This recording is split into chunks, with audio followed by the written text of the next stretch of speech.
Welcome to The Gray Line, where we unpack ethical issues shaping global business. I'm your host, Mustafa. And I'm Ismail, your co host. And in part one of today's episode on whistleblowing, we're joined by a seasoned head of sales with with over a decade in corporate leadership. We're here with Mr. Ahmed Rahman. Thank you for being here. Thank you. Thank you for having me. Let's start with the core. How do you define whistleblowing from a leadership perspective? And is it betraying loyalty for the corporation? It's not betraying. It's ethical. It's loyalty basically. You should be, open to whistleblowing. You should, if you are facing something unethically going on in the organization, you should be open to it. Do you have personal experience with whistleblowing in an organization? If so, could you give us some backstory and insight on your experience? I have an experience. I used to be working in a bank. I think, around 12 years of banking experience. I was working in Pakistan as a branch manager, and there was something unethically going on. And I spoke to my manager, I spoke to the management, and they initially they were okay with me being not part of this. But then somebody resigned, and somebody, before going, they complained to the HR, and they started, the investigation, and they called all the relevant people there. We were not aware of that we are being called there.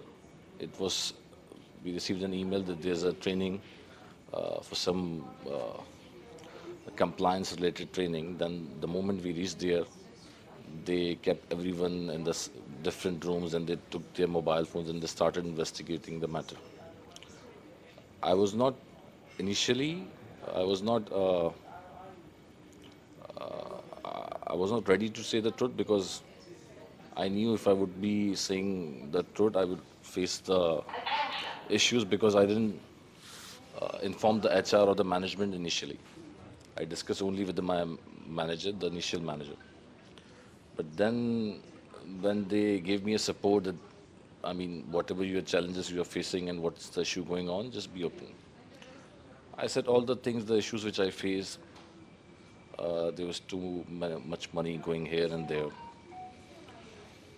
Initially, I got a good response from the HR, from the higher management that, because of this, we resolved this issue. But within few days, or I think 16, 17 working days, I got a letter from the HR itself that because of my low performance, I'm being demoted. And keeping in mind, I was the highest performer, sales performer in the last 3 years. So it was because of this whistleblow, so many high people, got fired and demoted, and I had to face the same backlash, or what you can call. So So, this because was of your whistleblowing, you got in trouble in a way. So, initially I was being praised. Along with me, there were two, three people who took the stand, but then all three of us being demoted. Reason being was that you didn't inform us when it was going on. We refused to do it. We were not part of it, but as per them, why you didn't initiate at the start, and why you didn't inform the HR that this activity is going on? but from your experience, you informed your line manager, which was the correct line of action from your. He was also part of it. So he was part of it. So he put it under the table. Yeah. So this is one of the issues that I assume we all face in the whistleblowing, right? Yeah, That exactly. if you go to your direct line manager, how do you? That's also a line of corruption, right? Like you're going to your boss, but it doesn't work. Like the issue doesn't get resolved. I tried to go to the head of department as well, but he was like, please follow the hierarchy and go directly to your manager. Then I said, okay, I'm not doing anything. I should not be part of this. And even if I'm, raising my voice, it will come to me as well. So initially, I was quiet, but then when they forced me that we will be behind you and we will support you, But then there was nothing. Initially, I was getting encouragement from everywhere. I was getting, praises from all the management, from down to the president level. But then after 16 days, I got a letter that because of your performance and because you are at a senior level, you are handling the whole branch. We are expecting from you that you should inform us or you should have told us before. But in this case, what if the HR was also part of it, right? So it could be where everyone was partaking, but there was no way out. So in this case, where's the situation where you would have gone public instead? There was, I mean, I was not comfortable going public. I mean, it can, see here, if you're talking about Dubai, you can go to public and you can expect I mean, result can go in your favor. But when we're talking about Pakistan, it can backfire easily. Because there's no rules, There's rules regulations, and and laws there. regulations, so But here they have the Center for Accountability where you can go to them and, definitely, expect a yes. good response, I assume. So let's get into the real risks. Whistleblowers can cause a storm. What does that mean for leadership, and both ethically and practically? It can. I mean, it can go either way. I mean, I'm a firm believer that you should be. I mean, if something is going on, you should inform the management, or you should. I mean, at the right time, so we can rectify, or anyone who's, you know, can solve the issue and handle whatever's wrong is going on. But sometimes, it backfires. Sometimes it can, if the word comes out and something is going wrong in the company, it can also damage the reputation of the company as well. So, have you ever had to deal with a situation where an employee raised internal red flags? Like, since you were a branch manager, and mashallah, you're here head of sales as well. So, have you had to deal with a situation where an employee raised a concern and you had to put pressure on the higher leadership to take action? So far, in my time in Dubai, no, I've not faced any issues here, but I faced multiple issues back in Pakistan. Okay. And how would you say was the response? Like, let's say, for example, apart from your story, if you had an issue on the lower employee level, and as a intermediary, how would you relay that to the higher management? See, normally I used to get the response, let it be. I mean, you don't need to raise an issue. It will be solved with time, and So, if you will raise the issue, if you will go directly to the higher management, then it can go damage you and the other person as well. So normally, they used to try to finish the topic on the spot, and they're least interested in solving the problem. Okay. And how would you say ethical issues like these are solved between Pakistan and Dubai? Like, what's the difference? Like, for example, if someone was to raise a concern here in Dubai compared to in Pakistan, like from what I understand, in Pakistan Here they in would. Dubai, we can expect the accountability. In Pakistan, you cannot. I mean, there will be a chances there, but the ratio will be much less than Dubai. Okay. Um, so some companies use profiling tools or monitor their employees for risk assessment. Do you think that's a proactive measure, or is it an invasion of privacy? I mean, there are certain people who will take as invasion of the privacy, but I think we should do it for the betterment of the company. So, in terms of this issue, like in terms of financial incentive for whistleblowers, should companies reward whistleblowers for disclosing these informations privately within the organization? Of course, I mean, there should be a reward for the whistleblower, and it should be, I mean, it should be a secret. It should not be open. It should be the name of the whistleblower should not come out. I mean, we should take care of the privacy or something like this. So you say there should be like a proper structure in place for any corporate company within the UAE or anywhere in the world. Normally, what I've seen, uh, the committee or the whistleblower who's taking everything is not related to the HR or HR. I mean, they're not part of it. They are something individuals from everywhere from the higher management, and they're taking the decision. Normally, what I've seen, what I felt in Pakistan, I've been witnessing so many cases. Uh, the the one who is, coming in front and giving the knowledge has the identity has not been remained safe. Normally, they, the like in my case, when I said this, I received a call within 2 hours from the higher management that you have said this, this, and this, and they had the all report. They had the all information what I've spoken there. So the identity is not, remain safe in most of the cases. So we should, for the people who is coming in front, and we should take care of them as well. There's a lot of talk of speak up culture, but how does ex- this speak up culture affect a business's like environment? Like, does it make it toxic, or like if, for example, let's say an employee was to speak out about their co-workers, does it make this environment toxic, or if you do it in a proper manner, that can be avoided? If you will do it in a proper manner, it will not be toxic. I mean, some people, give preference. I mean, they give preference to the speak up culture, but some does not. Some, I mean, it depends on the company to company. If you are talking about some multinational companies and the corporate cultures, they give the preference to speak up. But when we talk about uh, a one-man show, a CTA company in our language, you say CTA company, they don't prefer. I mean, They want to do it the way they do it. They've been doing it for years. They they've just been want to do doing it it the for same years. way. They are comfortable doing it. So Okay, so how do you create an environment that is that makes it safe for employees to come and whistleblow, aside from making sure that their identity is private? sorry, I didn't understand. How do you create an environment that is safe for employees to come and whistleblow, aside from privacy of whoever is whistleblowing?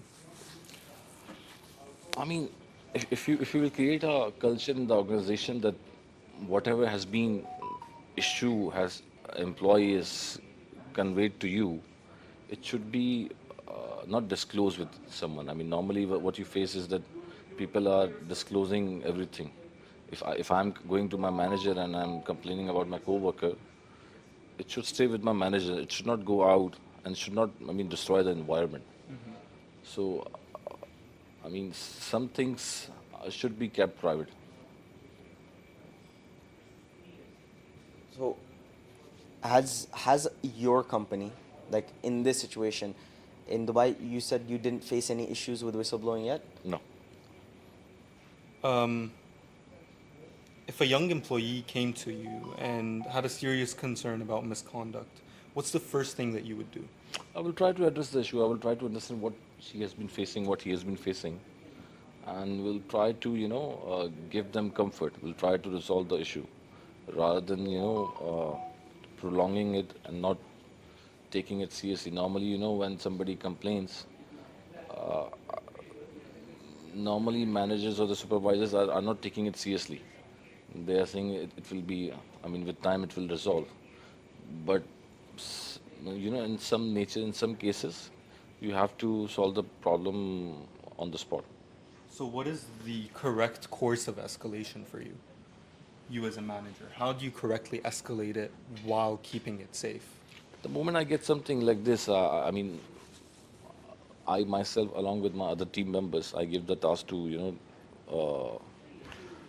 get the complete information. What's the story? What's the case? I mean, so we can take the decision in a manner that which is not harmful to others. So, in an organization, you say that once you find out about this, you'd say that the best thing first to do is a proper investigation to understand if the employee is telling the truth, and then go about rectifying it, you'd say, on the spot to make sure that this doesn't happen again. I will give you an example. I won't be taking the names, but one of the employees came to me and complaining about some other co-workers that they're doing this to me, they're doing this to me, and blah blah blah. They're not being honest to what works. And then I, did my investigation. I did my part, and I found it other way around. Uh, the one who bring the complaint was doing the unethical things. Okay. Not the unethical things. I mean, not doing the works on time. Just you know, giving all the work to the other guy. So normally, when you try to do the investigation, you sometimes you find that the complainant is also the one who's. So it could be the other way around. It could be other way around as well. Okay. And how would you deal with that in that situation? Let's say, for example, that was the case. Would you sit them down and make them understand that they are not correct, or would See, in this for the case? first instance, we try to resolve the problem without giving any warning. So, but if it's not resolving on the first time, and the complaint has been coming again and again, then we start issuing the warning letters. Okay. And then obviously those warning letters lead into termination. And Yes, after three warning letters, yes. okay. So there is a system here in this company that there is a space for rectification.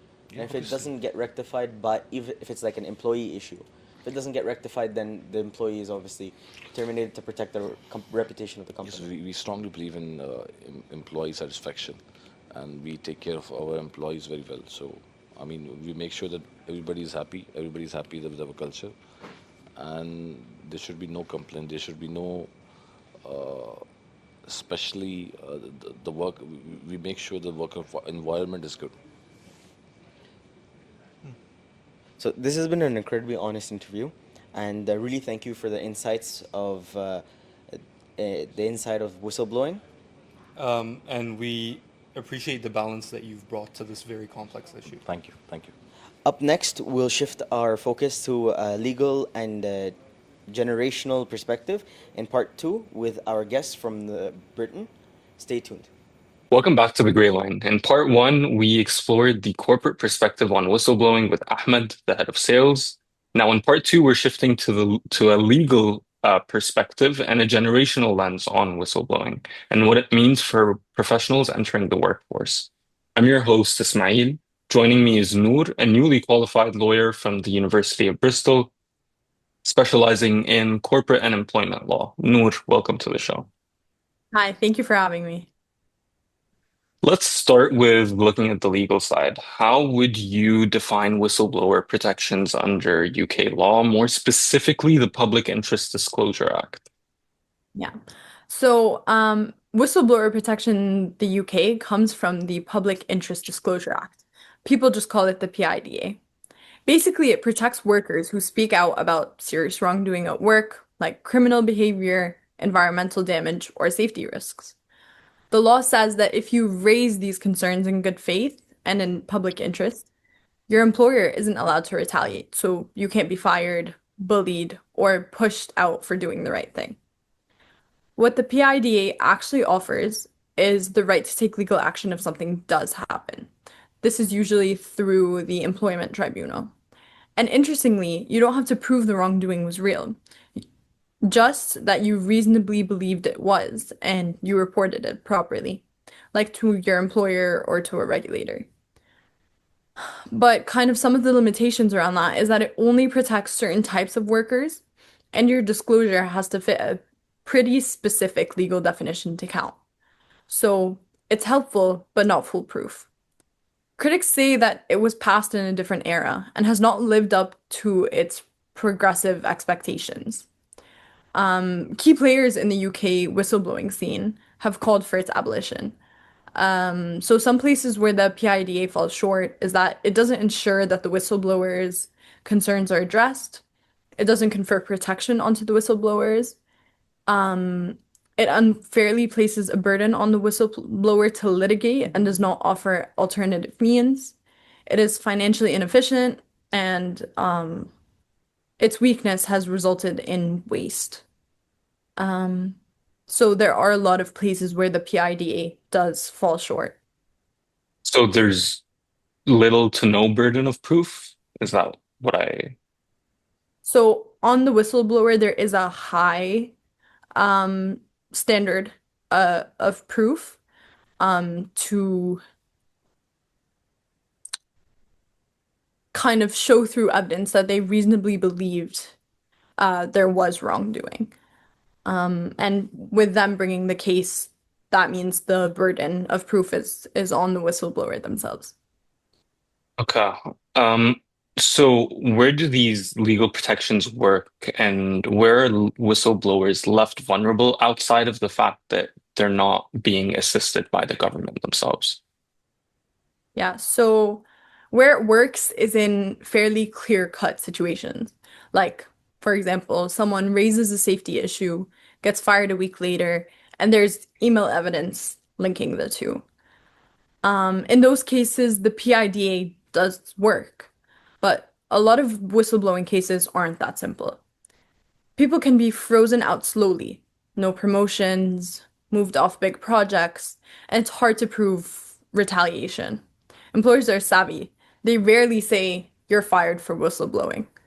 Instead, they dress it up as poor performance or restructuring. So if your report is more personal than public, like a bullying complaint rather than fraud, it might not be protected at all. Then there's the emotional toll. Even if the law protects you legally, it can't protect your relationships at work or the hit it takes on your mental health. So there are still major gaps. Okay. And how does that compare internationally, say in countries with underdeveloped whistleblower laws and or in high risk sectors? Sorry. So internationally, protections vary a lot. In many places, whistleblowers face serious danger. Take India, for example. It passed whistleblow laws in 2014, but it was never fully brought into force. In high-risk sectors like infrastructure or healthcare, that leaves people very exposed. There was a well-known case of someone who reported corruption within a government road project, and his identity was leaked and he was tragically murdered. That's the level of risk people face when laws exist on paper but not in practice. But even in practice, even in countries like the US, for example, where laws are really, really strong in national security or defense, it doesn't mean that it applies in practice. Take the case of Realty Winner, who was a contractor at the NCA facility in Georgia. And she ended up pleading guilty to one count of unlawful retention and transmission of national defense information. She was then sentenced to 63 months in prison. This case was so controversial because it raised the question of the distinction between whistleblowers and unauthorized disclosure. I mean, to face prosecution, so in high stakes sectors worldwide, legal protection does not always mean actual safety. Okay. And should young professionals trust these laws to protect them, or is silence still seen as as safer in practice? Yeah, so that's the tough part. On paper, you got the protection, but in practice, a lot of young professionals don't trust the system. They're new, maybe on probation, building their reputation, and they don't want to be seen as troublemakers. So, yeah, silence is safer to many, but I don't think the takeaway should be never speak up. It's more if you're going to speak up, do it smartly. Document everything, know your rights, get advice before you act. The law gives you tools. It's not a shield, but it can be a lifeline if things go wrong. So don't stay silent out of fear, just make sure that you're prepared. Okay. So let's switch it up a little and let's explore some real world tension. If someone has mixed motives, say they were mistreated and they see misconduct, would that invalidate their claims? Not necessarily. The law doesn't require whistleblowers to be saints. You can absolutely have mixed motives. You might be angry, hurt, or feel sorry, or feel wronged personally, and still raise a valid concern. What matters legally is whether your disclosure meets the public interest test. So if you're bitter about how you were treated, or if you're calling someone out, like fraud or safety violations, your motives don't cancel out the merit of your claims. Courts have said it's about what you're reporting, not why. The key is, are you reporting something that affects others, not just yourself? If yes, then you're still potentially protected under the law. So mixed motives, messy, yes. Disqualifying, no. And what if internal reporting fails? At what point is it acceptable or necessary to go to regulators or the press? This is such a big question in real life. Legally, the system encourages you to report internally first, like to your manager or HR. But if that doesn't work, or if you believe reporting internally will just lead to a cover-up, you can go to external regulators, like the Financial Conduct Authority or the Health and Safety Executive, that kind of thing. Going to the press is the last resort. It is a very risky move. To be protected when doing that, you usually need to show that there was no other reasonable way to disclose the wrongdoing, or that you were in real danger for raising it internally. If you skip these steps and go to the public too soon, you might lose protection under whistleblower laws. So this is kind of a very important step, and this is why you have to think about things very strategically. So while the public route is sometimes necessary, especially if the system is broken, it is important to tread carefully and ideally get legal advice first. There's also a personal risk. We've seen people like Reality Winner or Tyler Schultz speak out and suffer for it. Even with legal support, there's serious consequences. From your legal perspective, what steps can whistleblowers take to protect themselves before going public? Yeah, you're absolutely right. Unfortunately, even when the law is on your side, it doesn't mean that the road is smooth. People lose jobs, reputations, and in some cases, their peace of mind. So protecting yourself before going public is absolutely essential. Mhm. I think the first step would be to document everything, dates, emails, meeting notes. Keep a secure time-stamped record. That's very essential. That kind of evidence can make or break your case. Second, get legal advice early. Don't wait till you're in a crisis. A solicitor can help you figure out if your disclosure is legally protected and the safest way to make it. And third, consider anonymity. Sorry, difficult word to say.